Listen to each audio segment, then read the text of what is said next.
Now we are going to discuss the most important reaction of this chapter, oxidation reaction.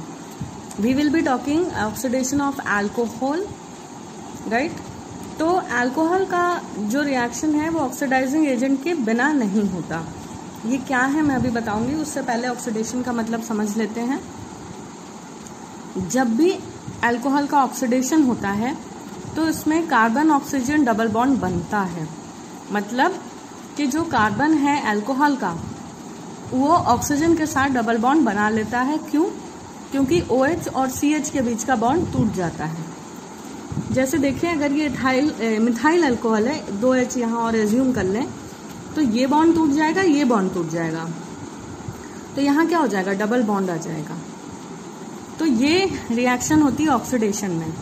इसको जो है बाद में जब हम पढ़ेंगे तो बेसिकली ऑक्सीडेशन रिएक्शन का मतलब होता है ऑक्सीजन का जुड़ना. ठीक है. और जो ऑक्सीजन दे वो ऑक्सीडाइजिंग एजेंट कहलाएगा.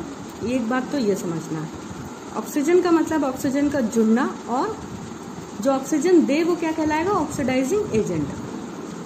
या ये कह लें जो ऑक्सीडेशन कराएगा उसे क्या कहेंगे, ऑक्सीडाइजिंग एजेंट. अब इस रिएक्शन को हम डिहाइड्रोजनेशन भी कह सकते हैं. एक बात बहुत अच्छे से समझ लें, केमिस्ट्री में जहां भी वर्ड आएगा DED, इसका मतलब होता है माइनस. जैसे पिछले मैकेनिज्म में मैंने आपको बताया था, डिहाइड्रेशन का मतलब हुआ था पानी का निकलना, मतलब माइनस ऑफ वाटर. तो डिहाइड्रोजनेशन का मतलब होता है minus of 2 hydrogens, that is removal of H2, that is loss of di, यानी 2 हाइड्रोजन हो रहे हैं ना, 2 हाइड्रोजन का लॉस, दोनों जा रहे हैं. ठीक है. इसीलिए हम इस ऑक्सीडेशन रिएक्शन को डिहाइड्रोजनेशन भी कह सकते हैं. अब ऑक्सीडेशन और डिहाइड्रोजनेशन रिएक्शंस हम डिटेल में पढ़ेंगे, पर इससे पहले हमें थोड़ी सी थ्योरी नोट करनी है जो बहुत बहुत इंपॉर्टेंट है, इसे लर्न करना है. ऑक्सीडाइजिंग एजेंट क्या है अभी बताया, जो ऑक्सीजन दे है ना वो ऑक्सीडाइजिंग एजेंट हुआ. तो आपके सिलेबस में या केमिस्ट्री में 2 तरह के ऑक्सीडाइजिंग एजेंट होते हैं. एक होते हैं वीक, दूसरे होते हैं स्ट्रॉन्ग. ये लिस्ट बहुत इंपॉर्टेंट है, इसको मगअप कर लेना, बिल्कुल अच्छे से रट लो. वीक ऑक्सीडाइजिंग एजेंट्स के एग्जांपल है PDC, फुल फॉर्म है पिरिडीनियम डाइक्रोमेट. फॉर्मूला होता है C2H5NH2 की पावर +2 एंड Cr2O7 2-. ये फॉर्मूला और ये फुल फॉर्म जरूरी नहीं आप याद करें, क्योंकि NCERT में सिर्फ ये लिखा हुआ है. वैसे फुल फॉर्म दिया है बट फॉर्मूला नहीं दिया है, तो आप सिर्फ शॉर्ट फॉर्म से भी काम चला सकते हैं, फुल मार्क्स मिलते हैं, कोई दिक्कत नहीं. सेकेंड वीक ऑक्सीडाइजिंग एजेंट है PCC, फुल फॉर्म है पिरिडीनियम क्लोरोक्रोमेट. इसका फॉर्मूला होता है C2H5NH प्लस CrO3Cl-. इसे हम कोरीज रिएजेंट भी कहते हैं. मतलब PCC is also called as Corey's reagent. Competitive exams में कई बार कोरीज रिएजेंट लिखा रहता है, तो प्लीज नो कि उसका मतलब है क्या, PCC. तीसरा वीक एजेंट है एनहाइड्रस CrO3. एनहाइड्रस का मतलब पानी नहीं होना चाहिए, ड्राई CrO3, क्रोमिक ऑक्साइड. और लास्ट है heating in presence of copper at 573 kelvin. ये एक डिहाइड्रेटिंग एजेंट है, मतलब वही है, हाइड्रोजन निकालता है. ये सारे वीक ऑक्सीडाइजिंग एजेंट्स हैं. ठीक है. उसके बाद आते हैं स्ट्रॉन्ग ऑक्सीडाइजिंग एजेंट. ये क्या है, तो एल्कलाइन या एसिडिफाइड या न्यूट्रल, मतलब तीनों मीडियम में. एल्कलाइन का मतलब क्या होता है, वाटर सोल्यूबल बेस. तो KMnO4 में बेस मिलाएंगे तो एल्कलाइन KMnO4 कहलाएगा. एसिडिफाइड मतलब KMnO4 में एसिड मिलाएंगे, और न्यूट्रल का मतलब है कुछ नहीं मिलाएं, KMnO4 as it is use करें.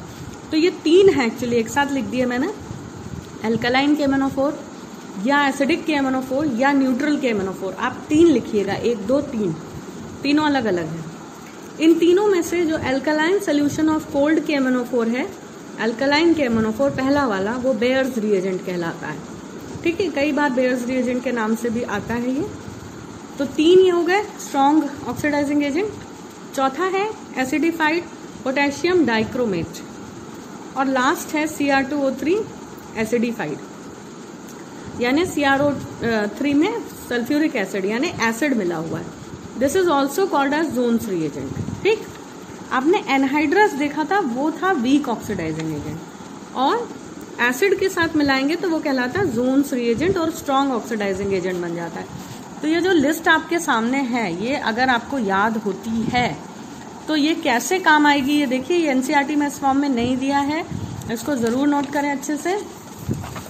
अब यहाँ बहुत ध्यान से देखने वाली बात है, अगर 1 डिग्री अल्कोहल का ऑक्सीडेशन होता है weak oxidizing agent, weak oxidizing agent मतलब पहली लिस्ट में से कुछ भी उठा लो, पीडीसी, पीसीसी, CrO3, एनहाइड्रस, तो वो एल्डिहाइड बनाएगा, नोट करना। अगर 2 डिग्री अल्कोहल लिया है आपने तो वो ऑक्सीडेशन पर कीटोन बनाएगा, चाहे वीक ले लें या स्ट्रॉन्ग ऑक्सीडाइजिंग, मतलब आप कुछ भी ले लें, वीक या strong oxidising agent 2 degree alcohol ही बनेगा, 2 डिग्री अल्कोहल से कीटोन ही बनेगा।